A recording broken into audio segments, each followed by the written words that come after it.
நிறைவு செய்தியாக திருக்கோவில்களில் அறங்காவலர்களை தேர்வு செய்யக்கூடிய உயர்மட்ட குழு ஒன்றை தமிழக அரசு நியமித்திருக்கிறது. அதற்கான அரசாணையும் வெளியிடப்பட்டிருக்கிறது. அந்த 7 பேர் கொண்ட குழுவிற்கு தலைவராக தவத்திரு சிவஞான பால சுவாமிகள் அவர்கள் நியமிக்கப்பட்டிருக்கிறார். துணைத் தலைவராக ஓய்வு பெற்ற நீதியரசர் ராமநாதன் அவர்கள் நியமிக்கப்பட்டிருக்கிறார். அதில் கூடவே கல்பாத்தி அந்த குழுமத்தைச் சேர்ந்த அகோரம் குடும்பத்தைச் சேர்ந்த அர்ச்சனா கல்பாத்தி அவர்கள், அவங்க தான் ப்ரொடியூசர். அவங்க இன்னொரு பின்னணி பாடகர், இன்னும் 2 பேர்லாம் நியமிக்கப்பட்டிருக்கிறாங்க. இந்த செய்தி எப்படி பார்க்குறீங்க? ஒரு ஆதீனம், ஒரு நீதியரசராக இருந்தவர், அதுக்கப்புறம் சம்பத் அப்படிங்கிறவர் ஓய்வு பெற்ற ஐஏஎஸ் அதிகாரி, அதுக்கப்புறம் ஆன்மீக பிரச்சாரம் பண்ணுறவங்க சுமதி ஸ்ரீயா அவங்க சொற்பொழிவாளர், அப்புறம் வேல்முருகன் இவர் ஆணையரா வேல்முருகன் இந்து சமய அறநிலையத்துறை ஆணையரை அவங்க ஒருத்தவங்க இருந்திருக்காங்க. அப்புறம் வேல்முருகன் அவர் இது பண்ணியிருக்காங்க. அகோரம் அந்த குழுமத்தை சார்ந்த அர்ச்சனா கல்பாத்தி. இப்போ தாவேக்காவுடைய சின்னம் என்ன? இரட்டை யானை சின்னம். தாவேக்கா சின்னம் விசில். அதை பிகில் அப்படின்னு சொல்லுவாங்கல்ல. ஆமாம், பிகில். அந்த பிகிலோட ப்ரொடியூசர் ஒரு சின்னத்தையே கொடுத்த ஒரு தயாரிப்பு நிறுவனம் அல்லவா அவருக்கு. வெங்கட நாராயணா அவர் தான் ஜனநாயகன் ப்ரொடியூசரு. அவருக்கு வச்சுக்க நீ டெல்லி பிரதிநிதி, ஸ்பெஷல் ரெப்ரசன்டேட்டிவ் ஃபார் தமிழ்நாடு. அது மாதிரி ஜோசியம் பாத்தியா நீ ஓஎஸ்டி அப்படின்னா அப்புறம் அது சிக்கலான ஒன்று பண்ணுச்சு. அப்புறம் ரூட் மாஃபியா அப்படிங்கிற அவரை ப்ரொமோட் பண்ணக்கூடிய அவர் இணை தயாரிப்பாளராகவும் இருந்தார் நினைக்கிறேன் ஒரு படத்தில். ஜெகதீஷ் பெரியசாமியா அவருக்கும் அவருடைய தனி செயலாளருங்கிற அந்தஸ்தில் அரசாங்க பதவி. இப்படி தனக்கு நெருக்கமானவர்கள்லாம் கொடுத்துருக்காங்க அப்படிங்கிறது ஒரு பக்கம். ஆனால் அறநிலையத்துறை அமைச்சர் ரமேஷ் என்ன சொல்கிறாருன்னா, அர்ச்சனா அவங்க கல்பாத்தி அகோதரம் ஒரு ப்ரொடக்ஷன் கம்பெனின்னு பார்க்குறீங்க, அவர்களுக்கு இன்னொரு முகம் இருக்கிறது. அவங்க ஆன்மீகத்தின் மீது பற்று கொண்டவர்கள். அவங்களுடைய மாமனார் 10 கோயிலுக்கு மேலே அவர் கும்பாபிஷேகம் பண்ணியிருக்கார். இல்லைன்னு சொல்லலாம், அவங்க உண்மையிலே அதை செய்திருக்கலாம். அவங்களுக்கு கொடுக்கறதுல ஒன்றும் பிரச்சனை இல்லை. ஆனால் அவங்களுக்கு வேண்டப்பட்டவர்கள் அப்படிங்கிறது இன்னொன்று, அவங்க மலையாள அந்த சம்பிரதாயத்தை சார்ந்தவர்கள். ஆனால் இங்கே தமிழ்நாட்டில் இருக்கக்கூடிய கோயில்கள் அந்த வழிபாட்டு முறையில் அவங்களுக்கு எந்த அளவுக்கு அதில் ஞானம் இருக்கிறது என்ன? ஏன்னாப்பா நீங்கள் கோயில் விஷயமா அப்படின்னாலே அது ஆகமம் தெரிந்தவர்களையெல்லாம் நீங்கள் அந்த பொறுப்பில் உட்கார வச்சிங்கன்னா தான் தெரியும் அப்படிங்கிறது ஒரு பக்கம்.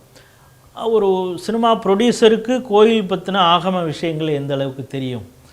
ஐஏஎஸ் ஆஃபீஸராக போட்டிருக்காங்க, ஒரு சுவாமிஜி போட்டிருக்காங்க.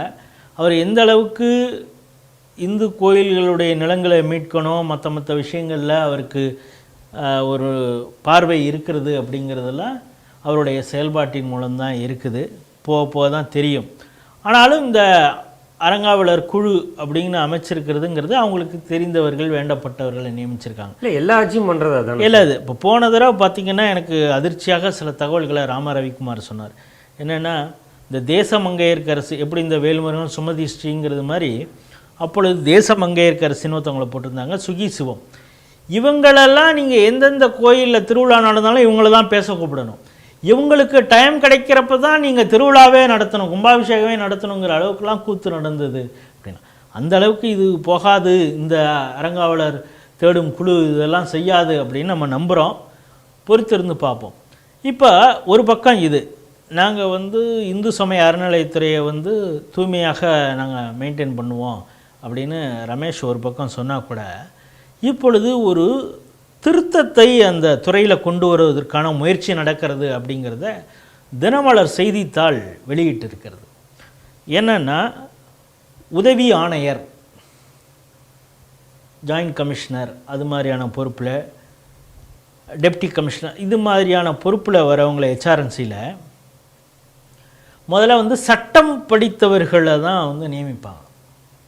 டிஎன்பிசியில் எக்ஸாம் எழுதி அவங்க வரணும். ப்ரிஃபரபிளி தே ஆர் ஃப்ரம் லா. எதுக்கு அப்படின்னா, பெரும்பாலான கோயில் நிலங்கள் ஏதோ ஒரு லிட்டிகேஷனில் இருக்குது, எவனோ ஒருத்தன் ஆக்கிரமித்து வச்சுருக்கான், சட்டப்படி அங்கேருந்து மீட்கணும். எத்தனை வருஷம் அவன் லீஸ் எடுத்திருக்கான், எத்தனை ரெண்ட் கொடுக்காம எவ்வளோ நாள் இருந்திருக்கான், இப்படி பல சிக்கல்கள் இருக்குது. இதையெல்லாம் ஒரு சட்டம் படித்தவராக இருந்தால் அவருக்கே ஒரு டெசிஷன் எடுக்கிறதுக்கு ஈஸியாக இருக்கும். அப்படிங்கிறதுனால தான் இப்படி ஒரு ஏற்பாடு அங்கே செய்யப்பட்டிருந்தது ஹெச்ஆர்என்சியில்.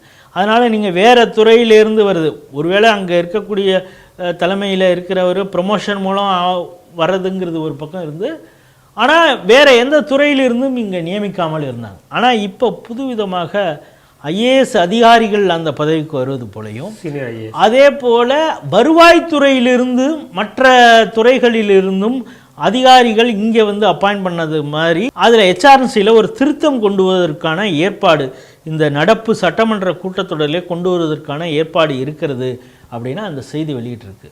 அப்படின்னா வருவாய்த்துறை இவங்க என்னத்தை டெசிஷன் எடுப்பாங்க? பாதி இடத்துல வருவாய்த்துறை இவன் தான் வந்து பத்திரப்பதிவையே எங்கள் இவனை வச்சுட்டு பண்ணியிருக்க போகிறான். பாதி இடங்களில் இவனுக்கு தெரியாமல் எந்தெந்த சொத்து யார் ஆக்கிரமிச்சிருக்காங்கன்னு தெரியாதா, இவன் என்ன செய்ய போகிறான் அப்படிங்கிறது ஒன்று.